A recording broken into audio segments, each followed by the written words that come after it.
Shy was supposed to be perfect. She is a Philo, after all. With humanity slowly going extinct because of the curse, the best and brightest among them attempted to study the curse and determined the only way for humanity to survive was to perfect it. So they did.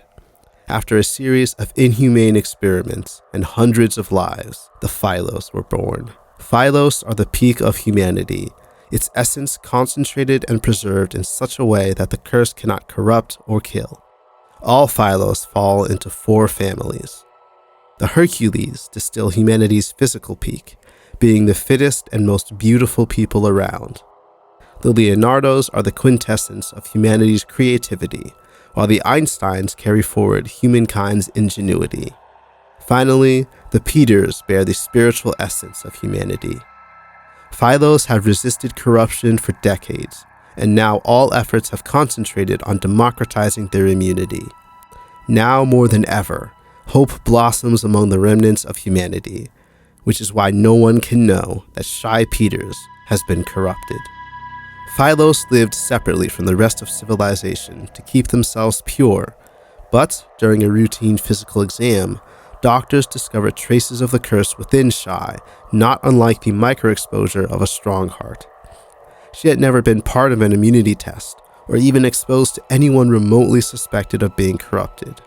But in the blink of an eye, her whole life was turned upside down. Her family all but turned on her. Doctors and scientists who were supposed to care for her shoved her in a stark cell. Worst of all, no one gave her answers as to how this happened.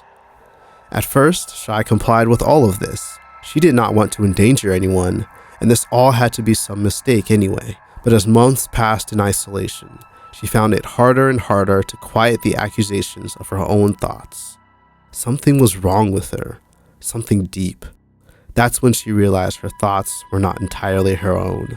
Something else, someone else, was trying to communicate with her, and her loneliness overcame her caution. She listened as the voice told her she would never be free. She was broken.